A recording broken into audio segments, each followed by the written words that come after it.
milliards d'êtres humains aujourd'hui, peut-être 10 milliards en 2050, et dans le même temps des ressources terrestres qui se tarissent ou approchent de leurs limites en termes de développement durable.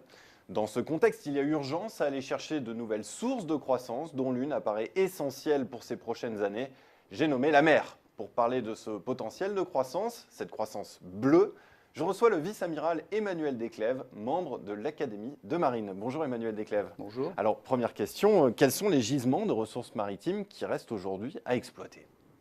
Alors avant de parler de ceux qui restent à exploiter, parlons de ceux qui sont déjà exploités de façon traditionnelle.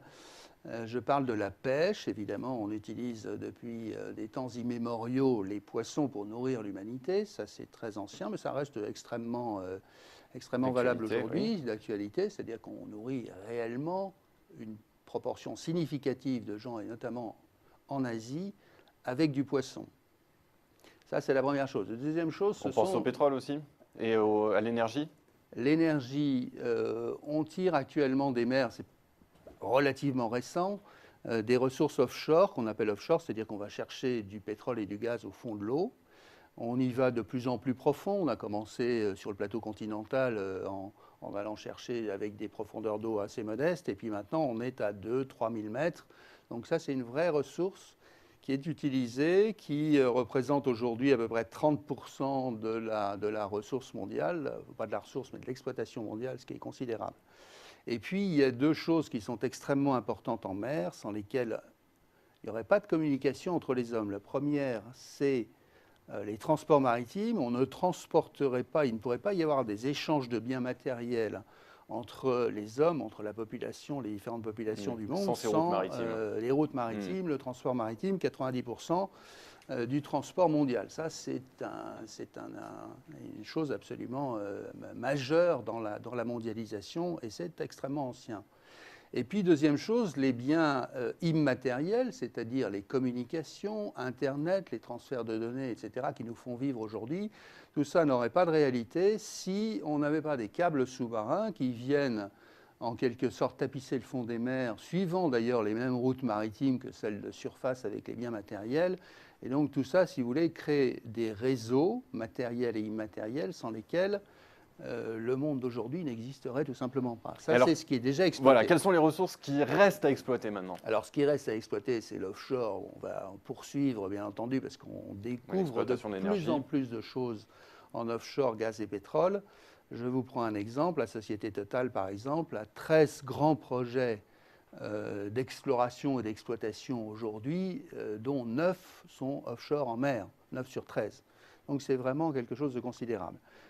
Ça, c'est la première chose. Deuxième chose, les ressources d'énergie marine renouvelable. L'énergie marine renouvelable, ce sont à peu près quatre domaines dans lesquels on peut récupérer de l'énergie en mer. Alors, le premier, c'est l'éolien, bien connu, c'est-à-dire des éoliennes en mer, mais c'est plus rentable en mer qu'à terre, c'est plus facile, ça présente d'autres avantages, c'est plus discret, on peut en mettre plus, etc., etc., même si ça pose des problèmes techniques. Ça, c'est le premier domaine qui est en train de se développer. Le deuxième, c'est l'énergie hydrolienne, c'est-à-dire sous-marine. Grosso modo, vous mettez non plus des pales de ventilateurs en surface, mais vous utilisez des courants marins, et donc vous mettez des turbines sous l'eau. Mais ça, c'est très prometteur simplement dans certains endroits dans le monde, et notamment d'ailleurs chez nous au large du Raz-Blanchard, c'est-à-dire la pointe du Cotentin. Donc ça, c'est très prometteur aussi, on est vraiment en train d'avancer sur ce sujet. Le troisième domaine, c'est l'énergie thermique des mers. On utilise là le différentiel de température entre la température d'eau en surface et celle du fond. Celle du fond, qui sont plus froides qu'en surface. Elle est à peu près à 4 degrés dans le fond des mers, à peu près à 1000 mètres, disons, pour faire simple. Et si on veut avoir un différentiel important, c'est la zone équatoriale où l'eau est à 25, 27, 30 degrés. Et là, on peut utiliser effectivement ce différentiel pour transformer cette énergie en énergie électrique. Il y a encore des barrières technologiques à franchir, alors, à vous entendre. Alors, les barrières technologiques, il faut voir que, si vous voulez, la maîtrise de la mer de tout temps a été une bataille technologique. Tout à fait au début, pour construire les bateaux ont toujours été à la pointe de la technologie. Ça a toujours été les objets les plus complexes de leur époque. que vous remontiez à l'Antiquité, que vous soyez aujourd'hui le sous-marin nucléaire, le porte-avions, qui sont les objets les plus complexes jamais construits par l'homme aujourd'hui. Et ça a toujours été valable. Alors, il y a une chose qui rejoint j'allais dire, ces systèmes très, très, très complexes. Maintenant, c'est le civil et c'est dans les exploitations offshore, nous avons de plus en plus d'espèces d'usines flottantes qui font à la fois de l'exploration, de l'exploitation, de la transformation, enfin bref, tout un système assez compliqué dans lesquels les Français sont d'ailleurs parfaitement en tête. On va revenir sur la place de la France. Et voilà, et sur lesquels vous avez une complexité, si vous voulez, à l'image de celle des marines de guerre, grosso modo. C'est-à-dire que ce qu'il faut retenir, c'est que la maîtrise de la mer a toujours été d'ordre technologique. C'est-à-dire que la mer, ça a toujours été compliqué, ça a toujours été difficile, et seuls quelques pays maîtrisent réellement l'activité en mer, la pénétration sous la mer en particulier. Alors, pour donner quelques chiffres, Emmanuel Desclèves, à combien peut-on évaluer aujourd'hui le poids de cette économie maritime et à combien pourra-t-on l'évaluer à moyen terme d'ici 2020, par exemple, avec l'exploitation de toutes ces ressources que vous venez de nous décrire? Alors, je reste dans des chiffres assez macroéconomiques. Parce qu'on a une ordre d'idée, oui. Voilà, des ordres d'idées. On sait que le premier poste économique mondial, c'est l'agroalimentaire. L'agroalimentaire, c'est 2000 milliards, quelque chose de cet ordre-là. Et le deuxième, ce qui est nouveau, ce qu'on découvre un peu, c'est que le deuxième poste économique mondial, c'est la mer. C'est l'économie maritime. Deuxième poste économique mondial. Et là, on est à des choses de l'ordre de 1500 milliards. Donc, si vous voulez, c'est relativement proche du numéro 1 et c'est bien avant ce qui vient après, qui est le transport aérien, tout ce qui est télécommunications, etc., dont on parle beaucoup. Mais finalement, le maritime, lorsqu'on agrège toutes les activités qu'on vient d'évoquer, c'est un poste considérable. Alors, quelques exemples, quelques chiffres. L'offshore, par exemple, dans cette économie maritime, l'offshore, ça représente environ 700 milliards. Le transport maritime, c'est de l'ordre de 400. La pêche, etc., c'est de l'ordre de 120. La construction navale, 120, etc. Vous voyez, ce sont quand même des chiffres extrêmement significatifs, oui, tout à fait, au niveau mondial. Ça, ce sont les activités traditionnelles. Dans les nouvelles activités, on a cité les énergies marines renouvelables, la biomasse, l'utilisation des ressources dont on va reparler, parce que ça, c'est des perspectives tout à fait fabuleuses. L'offshore qui va se développer, les mines sous-marines qu'on va commencer à exploiter, c'est déjà parti.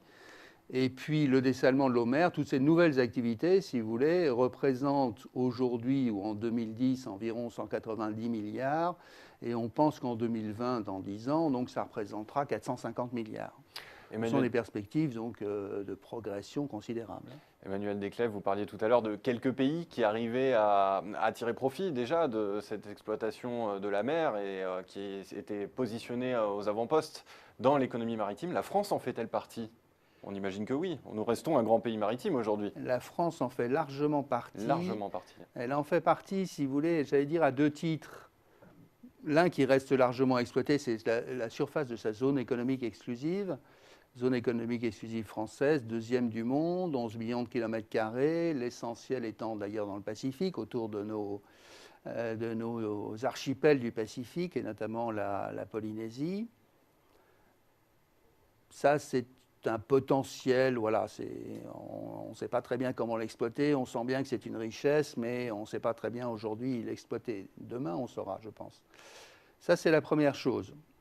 La deuxième chose, c'est que nous disposons en France de beaucoup d'entreprises qui sont au premier rang mondial en matière maritime. Et dont on entend assez peu parler, là encore. Dont on entend peu parler. Je ne sais pas si vous avez jamais entendu parler de Total, par exemple, qui fait quand même la moitié de son chiffre d'affaires à l'offshore, c'est-à-dire environ 50 milliards, ce qui n'est pas un détail. Mais on entend peu parler de leurs activités en mer. Leur activité offshore est extrêmement importante. Je vous ai dit, sur les 13 projets qui sont actuellement en route, il y en a 9 qui se passent en offshore. Alors vous avez d'autres sociétés d'ingénierie.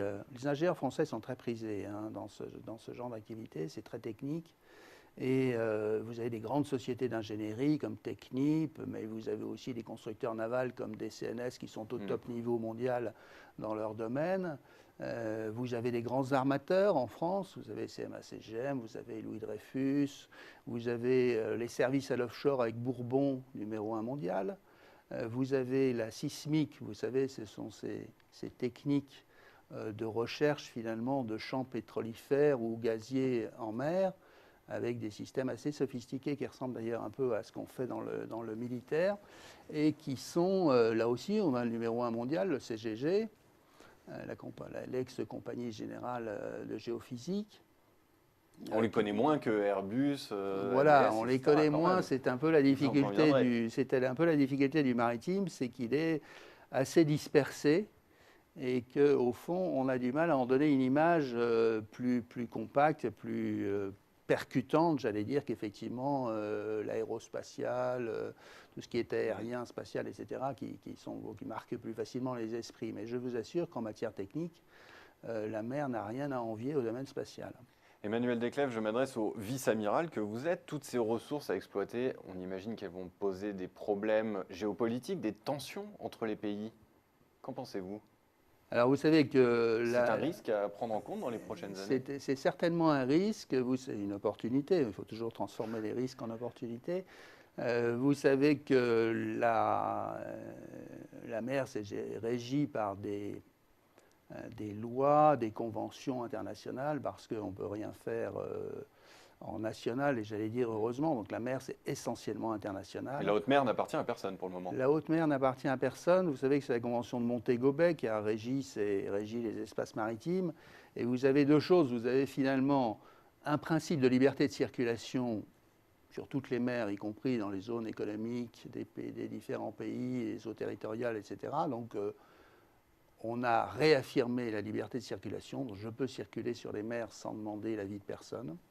Ça, c'est la première chose, c'est le fondamental. Et puis ensuite, on a quand même voulu donner des frontières, j'allais dire peut-être malheureusement, aux zones économiques exclusives en disant au droit de chaque pays, de chaque côte, vous avez un droit d'exploitation, le pays a un droit d'exploitation en mer qui s'étend jusqu'à 200 nautiques, etc. C'est pratique parce qu'on se réfère à un droit territorial, donc à un droit bien connu. Et donc on sait qui est propriétaire, qui a le droit d'exploiter, comment ça se passe, etc. C'est facile. Simplement, imaginons qu'en haute mer, demain, et c'est en train de venir, on découvre des nouvelles ressources dans le fond de la mer, et des nouvelles ressources notamment dans la biomasse.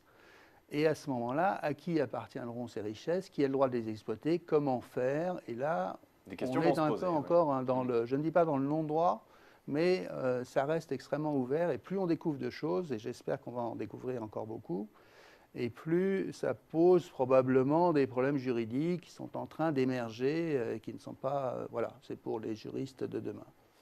Eh bien, Emmanuel Desclèves, merci d'être venu décrire cette nouvelle horizon de la croissance, cette croissance bleue, ces ressources à exploiter de la mer. Merci d'être venu sur Xerfi Canal. Merci beaucoup.